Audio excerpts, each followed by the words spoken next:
अब देखिए हिंदी का एक उच्चारण स्थान को लेके आए, 10वां हो चाहे इंटर साइंस या आर्ट्स हो, हिंदी में हमेशा एग्जाम में क्वेश्चन ऑब्जेक्टिव में पूछा था। कंपटीशन में भी हिंदी जिसका एग्जाम में रहेगा ये क्वेश्चन आपका 1 से 2 मिलेंगे। ध्यान से सुनिए, क्वेश्चन कह रहा है कि उच्चारण स्थान माने उच्चारण स्थान क्या है, फिर उच्चारण स्थान समझ लीजिए क्या, स्वर वर्ण हो या व्यंजन माने स्वर वर्ण हो या व्यंजन, वर्ण दो कर रहा था स्वर वर्ण एक व्यंजन, तो स्वर वर्ण हो चाहे व्यंजन सबका उच्चारण मुंह के भीतर यानी सबका उच्चारण मुंह के भीतर से होता है, कंठ से ओठ के बीच यानी कंठ से लेकर ओठ के बीच कहीं ना कहीं से होता, कहीं ना कहीं पर होता उसे उच्चारण स्थान, यानी उच्चारण स्थान हुआ है जो कंठ से लेकर ओठ के बीच कहीं न कहीं से बोला जाता है उसी को हम उच्चारण स्थान कहते हैं। कर इसे सूत्र को याद रखें, ये सूत्र है इसको याद रखें। तो सूत्र क्या है, सबसे पहला सूत्र है अप्पु विसर्जनम कंठा, सबसे पहले इसका अर्थ समझ लीजिए, बाकी सूत्र को याद रखिए, बाकी उतना याद रखना नहीं पड़ेगा। तो मेन है अप्पु विसर्जनम कंठा, तो अप्पु विसर्जनम कंठा समझ, आ का मतलब हुआ आ आकार, आ का मतलब आ आकार, और कु का मतलब समझिए क, और का मतलब समझिए कवर, और कवर में आ गया 5 क ख ग घ ड़, ये कवर हो, और आगे अकु और हा का मतलब यहाँ तथा विसर्ग, विसर्जनीय मतलब तो विसर्ग का उच्चारण स्थान कंठ है, इसलिए इन्हें कारक वर्णों को हम बोलते हैं कंठय वर्ण कहते हैं। इसका मतलब केवल आप सूत्र किया अप्पु विसर्जनम कंठा, यही मेन आपका सूत्र हुआ, यही सब निकालिए। आ का मतलब आकार, कु का मतलब कवर, हा का मतलब हा, अब विसर्जनम मतलब विसर्ग, और ये कंठ माने कंठ, यानी आप समझिए अप्पु विसर्जनम कंठा का आपका अर्थ समझिए कि आ आकार कवर हा विसर्ग का उच्चारण स्थान कहाँ से होता है, कंठ से होता है, इसलिए इसे बोला जाता है कंठय वर्ण। इसलिए आप इतना याद नहीं रखिए, आप सीधा एक आपका सूत्र याद रखिए मंत्र के रूप में अप्पु विसर्जनम कंठा, इसका मतलब याद रखिए आ आकार कवर हा और विसर्ग का उच्चारण स्थान कहाँ से, कंठ से, इसलिए इसे कंठय वर्ण कहते हैं। दूसरा मान ये क्या है, इचु यासा नाम तालु, इचु यासा नाम तालु, इसी को आपको याद रखिए, इचु यासा नाम तालु। अब इसमें हर्षाई या दीर्घाई, इसको पढ़ा जाता है हर्षाई या दीर्घाई। चवर, चवर का मतलब 5 गो, च छ ज झ या तथा आपका तलबिसा का उच्चारण स्थान तालु से है, इसलिए इन्हें वर्णों को तालब वर्ण कहते हैं। तो आप सीधा याद रखिए मैंने यहाँ इचु यासा नाम तालु, ई का मतलब हर्षाई या दीर्घाई, और चू का मतलब चवर, चवर माने 5 को, च छ ज झ या, और या और तलबिसा, ता का मतलब तलबिसा का उच्चारण स्थान तालु से होता है, इसलिए इसे हम कहते हैं क्या चीज, तालब वर्ण, इसे हम तालब वर्ण कहते हैं। तो मेरी याद रखिए यार इचु यासा नाम तालु, यानी तालु का उच्चारण कहाँ से होता है, तो ई हर्षाई या दीर्घाई, चवर या तलबिसा का उच्चारण स्थान तालु से, इसलिए इसे तालब वर्ण कहते हैं। तीसरा मानिए रिटुर सानाम मूर्धा, रिटुर सानाम मूर्धा, इसका मतलब री मतलब हर्षाई या दीर्घाई, यानी ये हर्षाई या दीर्घाई, री मतलब हर्षाई या दीर्घाई। टवर, टवर का मतलब ट ठ ड ढ न, और ना ये र और आपका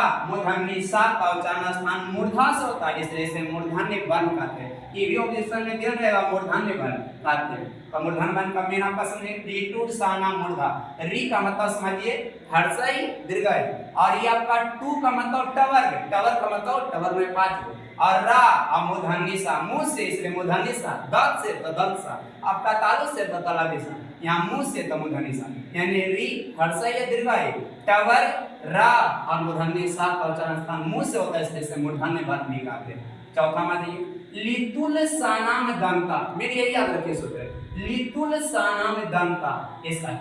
अर्थ हुआ ली आपका तर, आपका तवर्ग, और ला और आपका डंडी सा, दांत से तो डंडी सा का उच्चारण स्थान होता है दांत से, इसलिए इसे दंतय वर्ण कहते हैं। जैसे कि आप समझिए मेरी ली तवर ला और डंडी सा का उच्चारण स्थान दांत से होता है, इसे दंतय वर्ण कहते हैं। मेन ये सूत्र याद रखिए, ये सब याद रखिए, मेन सूत्र याद रखिए ली तू ला साना, लितुल सानाम दंता, तली तवर और ला और डंडी सा का उच्चारण स्थान होता है तालु से, इसलिए इसे ताला वर्ण कहते हैं, इसलिए इसे आपका दंत से होता है, इसलिए इसे दंते वर्ण कहते हैं। आगे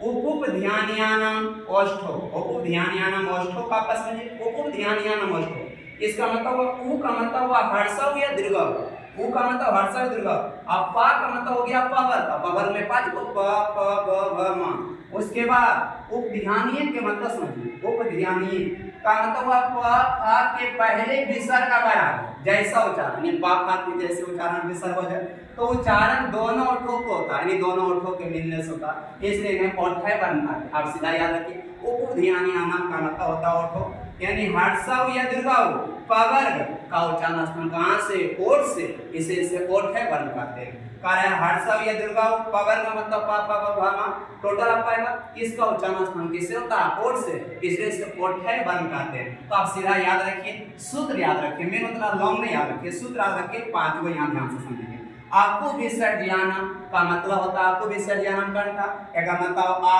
आकार कवर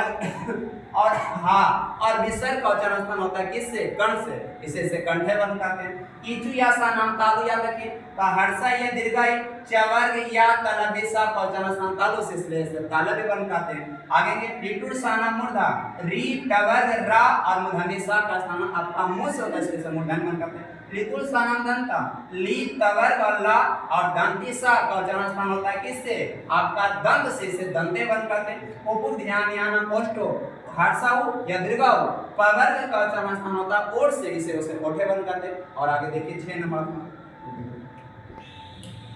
5 के बाद 6 देखिए, 6 में सूत्र है याम मंगनम नाम नासिका च, याम मंगनम नाम नासिका च, ये में सूत्र याद है। 5 आपका 6 या मंगनम नाम नासिका च, इसका क्या होता है, वर्णों के, वर्ण माने कवर्ग चवर्ग टवर्ग तवर्ग पवर्ग, वर्णों के अंतिम वर्ण के उच्चारण में कंठ आदि के दिए, माने वर्णों के अंतिम वर्ण के उच्चारण में जितने भी आते हैं, कंठ के अलावे नासिका, नासिका का मतलब ना का भी उपयोग होता है, इसलिए इया आपका अणा, इया टवर्गेना ना मा का उच्चारण स्थान इन वर्णों के अनुनासिक लिखा, यानी नाक और आपका कंठ दोनों से होता है, इसलिए इसे बोला जाता है अनुनासिक, यानी ये आपका जितने भी वर्ण है सबके अंतिम, जैसे कवर है तो अंतिम में अड़ा, चवर है तो अंतिम में या, आपका टवर है तो अंतिम में टवर्गेना, तवर है तो ना, और पवर है तो मा का उच्चारण स्थान कंठ और आपका नाक दोनों से, इसलिए अनुनासिक बोला जाता है। इसे आपका सूत्र में याद रखेंगे, या मंगनम नाम नासिका का, यानी या